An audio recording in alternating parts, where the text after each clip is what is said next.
board members of museums or donors to museums or whatever who gave money to back certain kinds of art were giving that money and were buying the collections they were buying out of a sense of personal conviction.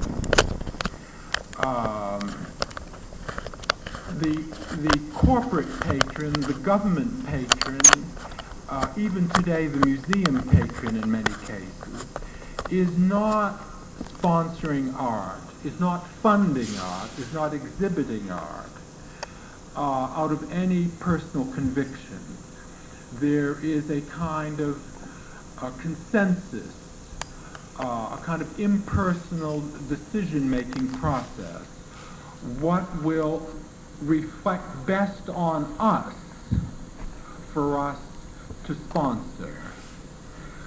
There's a totally impersonal element, and that's true whether it's the National Endowment for the Arts in Washington or whether it's Philip Morris, Xerox, or whether it's the MacArthur Foundation.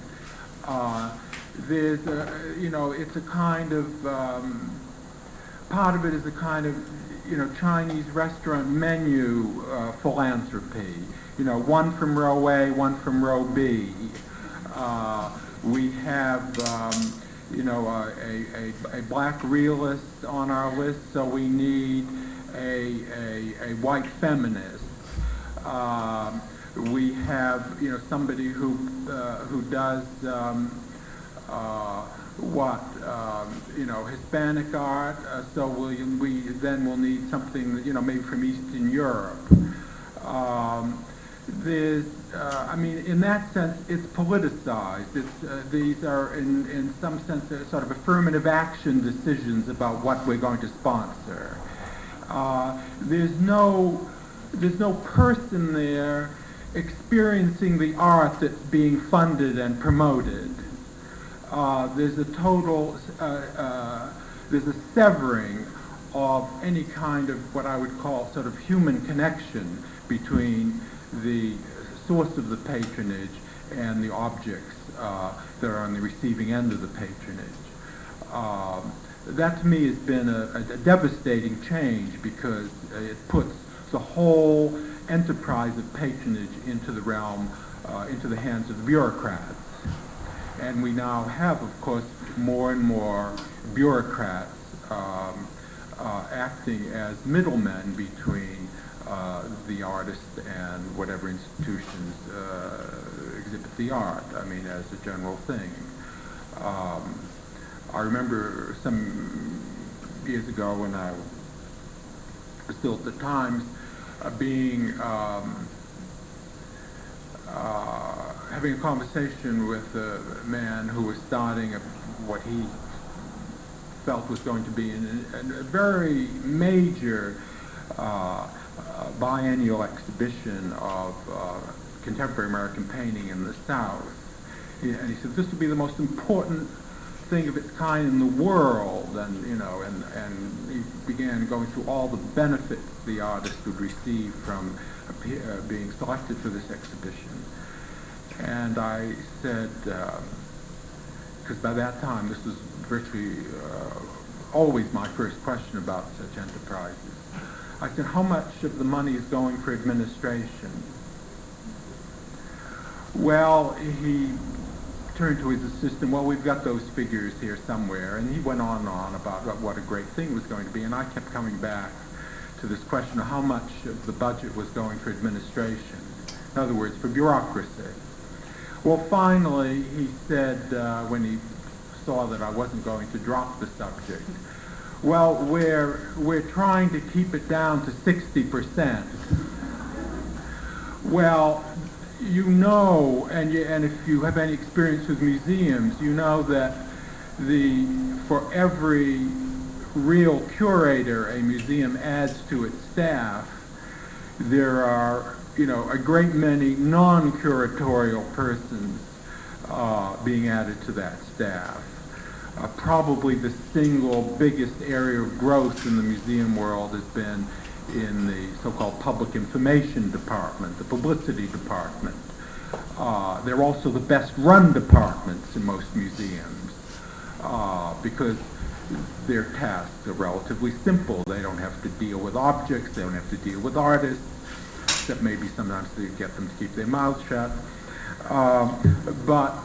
You know, they keep the trains running on time, and that's the biggest area of expansion. Well, when you have that kind of growth in the museum, you no longer really have anything even remotely resembling what a patron was once understood to be, that is, someone who put his money where his taste was.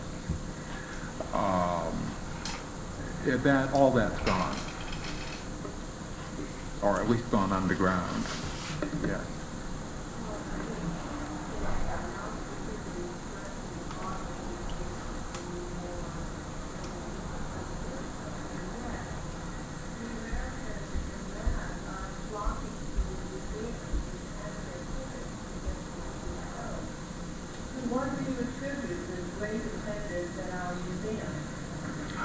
Well, the great attendance to the museums, I think, are accountable for, by a number of factors. One is that art has, a consciousness of art has, certainly within my lifetime, my adult lifetime, moved from the sort of margin of cultural life to into the mainstream.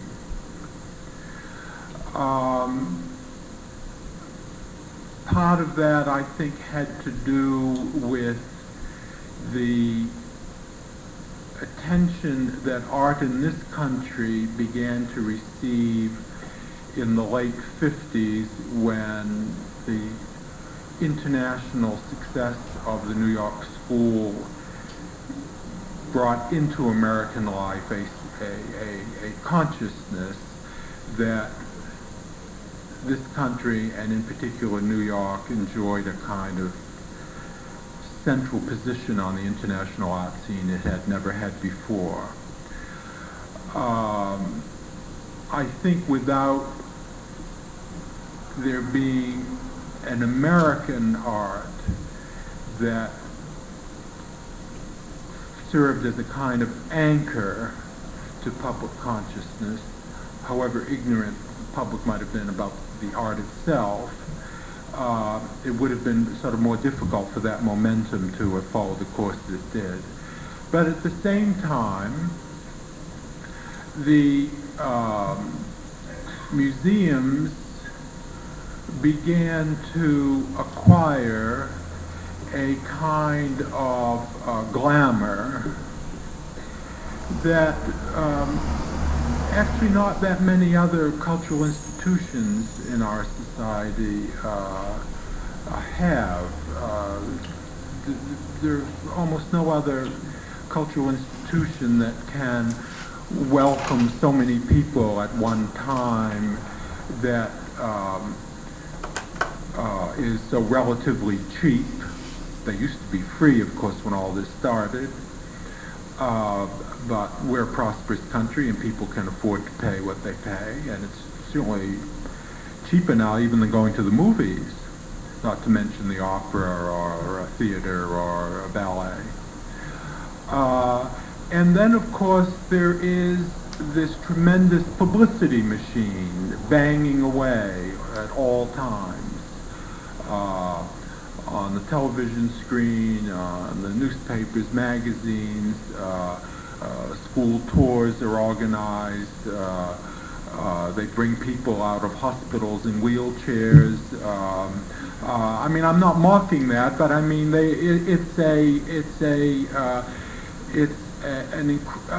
it's organized like a war effort. And when you go to the museums, and I'm not talking about the Degas show or these blockbusters, but if you go to you go to Metropolitan, I mean, if you sort of look for places where the crowd, hasn't found it yet. You can usually find it in the Islamic art galleries, because I think there is there is sort of less, except for people who fancy Oriental carpets, there is less sort of instant gratification to the ignorant eye in the Islamic art galleries than there is in a lot of other parts of the metropolitan. Yes. I mean this to be a personal question rather than a philosophical one. Personally, what do you view as the function of an art critic? The function of an art critic, I think, was best defined many years ago by T.S. Eliot when, in talking about literary criticism, he said the following: criticism has two functions, the elucidation of works of art and the correction of taste. And both of those, or each of those, one could expand upon it, because the task of elucidating a work of art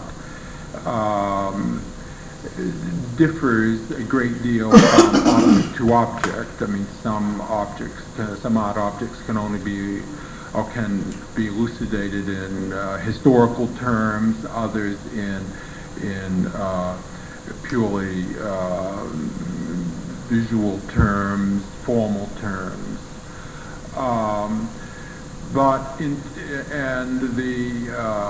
The correction of taste is always one of the largest tasks of criticism, because taste, by and large, is always that is the general taste is always lacking in a certain kind of alertness. It tends to be uninformed or informed about the wrong things. It tends to be pious, to be unquestioning about itself. And that's certainly one of the tasks of criticism, to put established taste into question and to present alternatives to it. Eliot, I think, had a fairly high respect for the concept of taste, and I share it. The notion that the word taste signifies something superficial, I think, is a great mistake. Taste is really a profound element in our lives. We base many of our judgments of the people we meet on the basis of taste, and as we do our judgments of art. Almost all of our waking hours are in some way or another challenges to our taste. And that certainly, I think, is one of the central tasks of criticism. Yes. Going back to the central, sort of the battleground of new art right now, you were talking about the Philistinism of the avant-garde. Because almost all the tactics of artists have been usurped by the avant-garde. Now makes it very difficult for artists to in a way, they have no mechanism to attack the avant-garde, because any way they attack the avant-garde is already used to attack itself and to attack them. So when you were talking about this sense of the reactionariness of say, a non-avant-garde artist who does new work, given that relationship, where, I don't know exactly how to ask this question, because It's out there on the frontier of art. If there's going to be new art, in a way it can't be new because the avant-garde has always stood for new, so we've got ourselves in a double bind.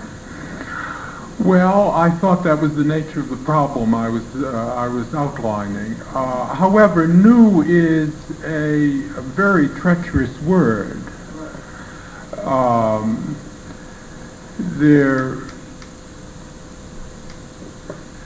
You could say that for anyone who really understood what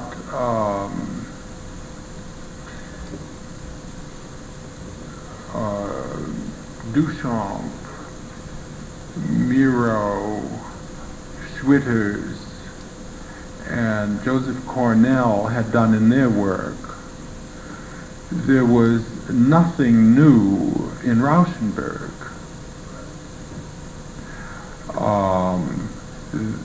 What was new in Rauschenberg was that it was bigger.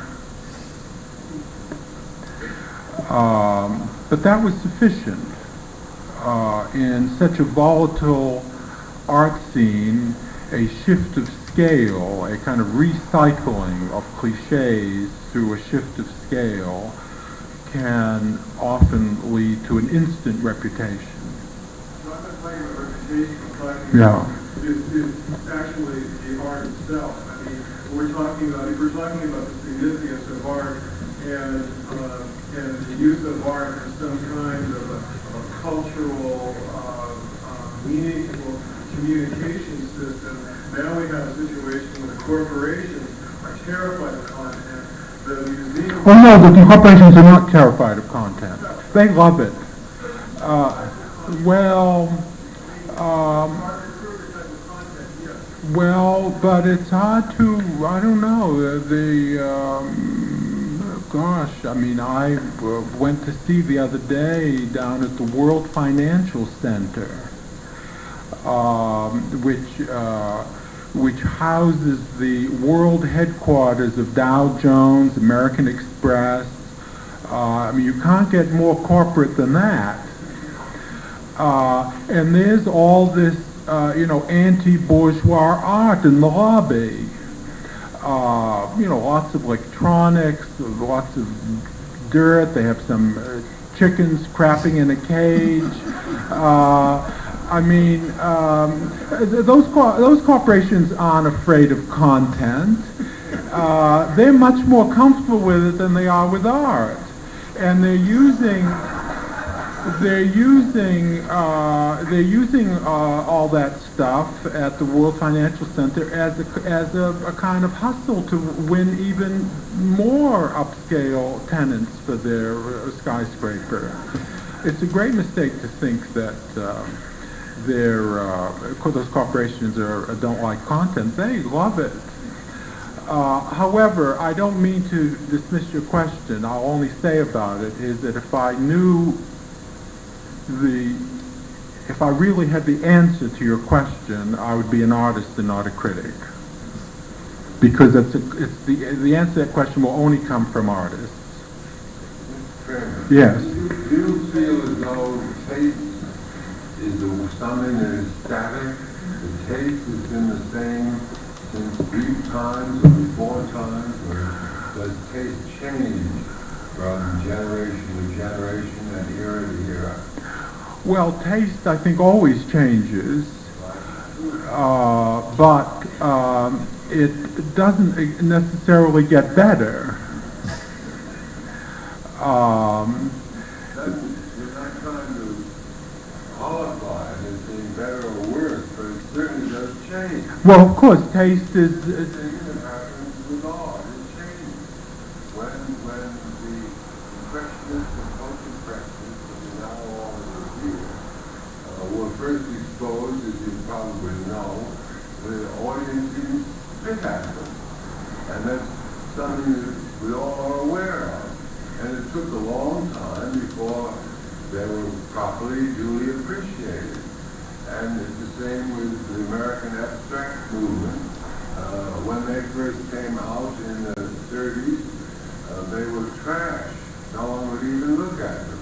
It took until the 50s before there was an appreciation of what they meant, and there's a greater appreciation as shown by a price quotient today than there even was in the late 60s. And so it came about that when something that was different than what the abstract expressionists were doing was started in the 60s, all of a sudden the abstract expressionists practically were all ready to commit suicide because there was no one interested in even talking to them. And it works that, it's been working that way from ever, that when any new movement comes in, it takes 50, 60 years before it becomes a classic. And we are never able to tell for certain whether that's going to be considered junk like the bourgeois are today, or it's going to be considered accepted fine art. So I don't know, that's a heck of a position that you critics are always in, because you have to make a statement that you may live long enough to wish you hadn't made. Well, yes, but that's true of artists too. I think that, well, it's critics are so quickly forgotten that I don't think that any of them need to live in mortal fear. I don't think that would be your thing. Well, thank you, but I'm not sure I agree with that. But I think that basically what you say is true, that posterity is finally the only critic that counts in the long run. But of course in the long run we're all dead, and we would like to at least have some sense of where we are now while we're still here. I think the difference between now and then is that now I think we can no longer feel certain that because an artist is denounced as trash, that he isn't trash. That is, we're not going to produce a greater number of great artists in our time than other periods have produced in theirs. It's one of those paradoxical situations. It's very simple to explain, though. That's because there were 2 art schools or 3 art schools per country.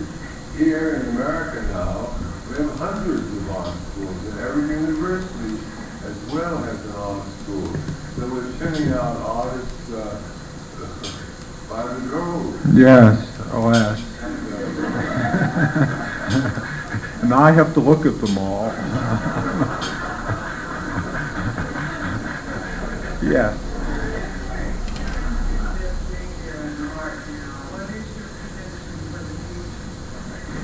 Well, I don't really think it's the task of criticism to predict the future. That is, I think the real task of criticism is to pay attention to what artists do. And where art is going to go is up to artists, and it's not up to critics. And I don't believe in, I mean, there are critics who I know are very much given to what I call legislating the future. But I don't really believe, I don't know, maybe they're more far-seeing into the future than I am, but I feel that my hands are full just trying to cope with the present. Yes. I have a question that relates sort of the nature of criticism, and it's from the New Criterion, September 88, and Judge Pearl's review of the far-reaching one. With only a couple of sentences or so, he comes up with a statement that he's light years away from John Singer. He's talking about Eric Fisher. Sargent's talents in this line, and Sargent can be admired only for many minds. Fisher was always a lousy artist, now he's a smugly lousy artist. Do you have any comment on it? Oh, I think it's an understatement.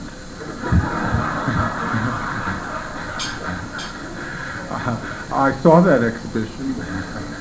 I dealt with it much more harshly in my review. You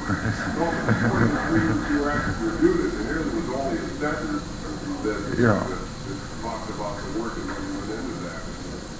is that really what criticism is about? Well, there's more than a sentence about Fischl in that. Not anymore. Yeah, well,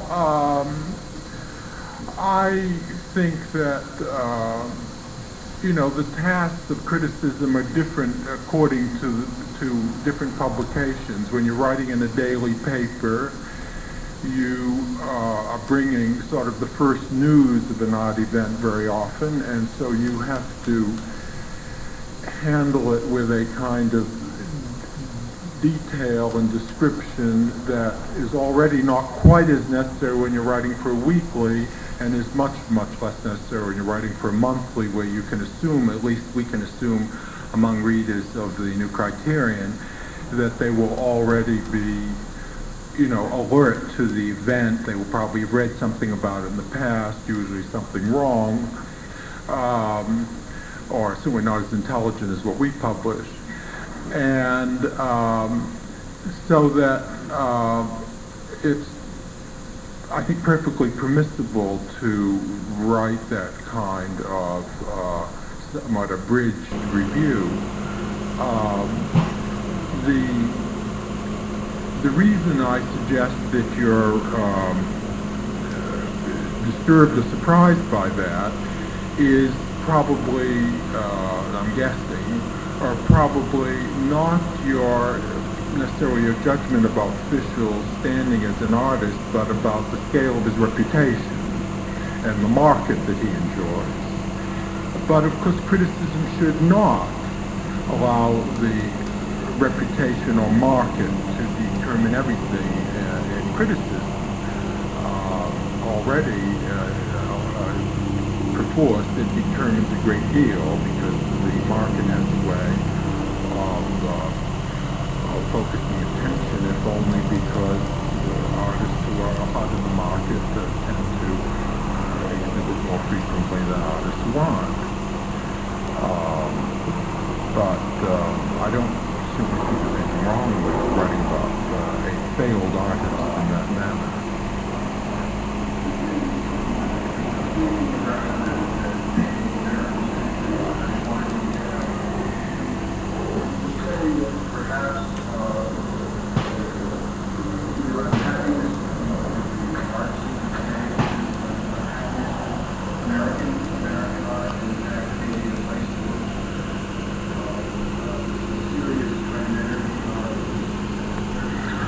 No, I don't think that's the case. I think that by and large, our artists are as good as, our best artists are as good as or better than others. I think what has changed is that the art that is exhibited in the galleries and in the museums today, that is new art or recent art, tends to be rather more internationalist in scope than, say, it was tends to be in the 60s and the early 70s. Now, some of that has to do with the fact that artists have emerged who were thought to be doing new things, extraordinary things, painters, teachers, lots of painters from Germany, some from Italy. So the Italian craze seems to have pretty much expired. And probably more and more lasting contributions from Britain than from places on the continent. France has still totally disappeared as a country in which one would think of going to look at new art, as far as I can tell. No, I don't. I'm not a believer in the idea that America's hour, either as a nation or as a culture, has passed.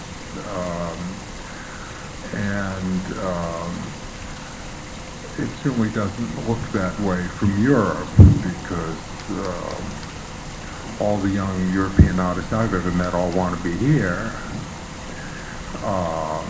That is, they often get nice stipends from their home countries, and they can count on, if they achieve some kind of visibility or celebrity in America, they can usually be counted on being welcomed home by their art institutions as conquering heroes.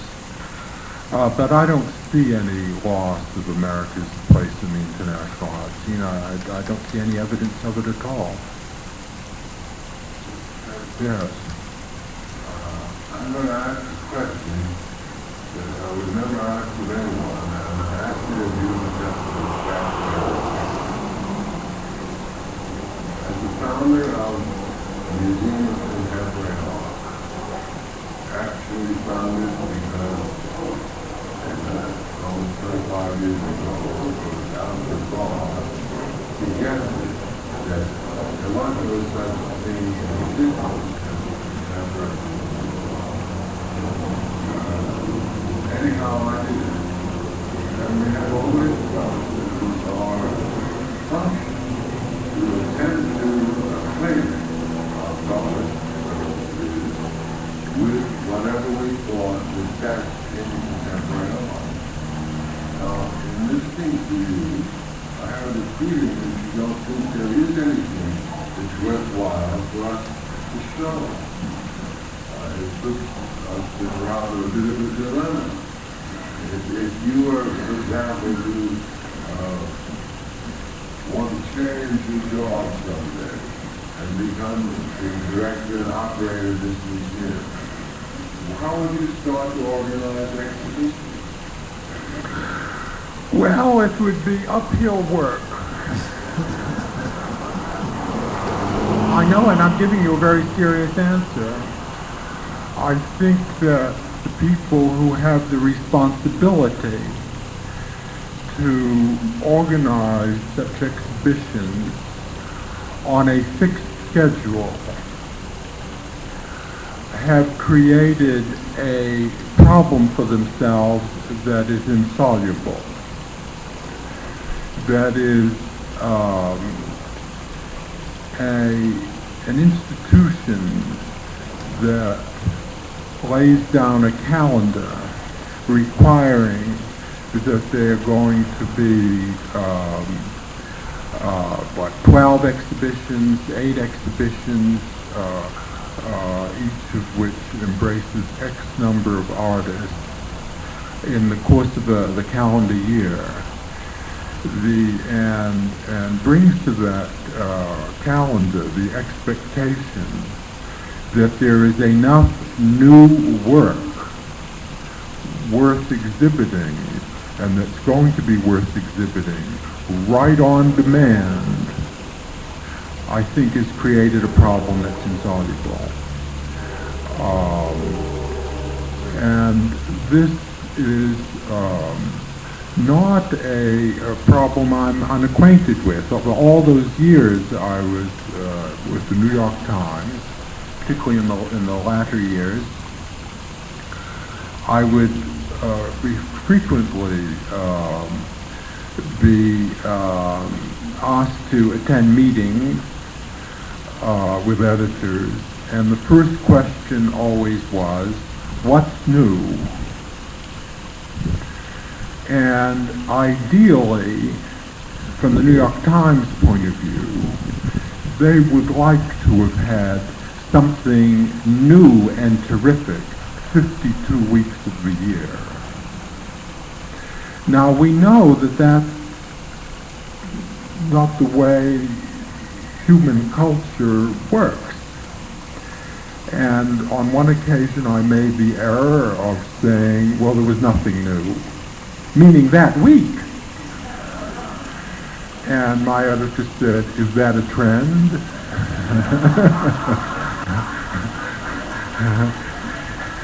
And so there's no way out of that dilemma. There's no way out. I mean, if you get on the express train, then that's the direction you have to go in. Maybe museums shouldn't be look like express trains. Maybe we should rethink what the best function of a museum is. Maybe there's a kind of Heisenberg's principle involved here, that if we didn't look so desperately for the thing, maybe the thing wouldn't be there, or it would be somewhere else.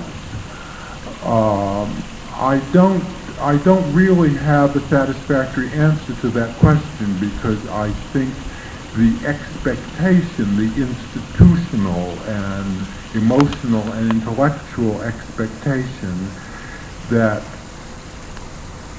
there's always going to be enough that's new, that's worthwhile, is no longer an expectation that we can really count on delivering for us. Yes. No more questions? Yeah.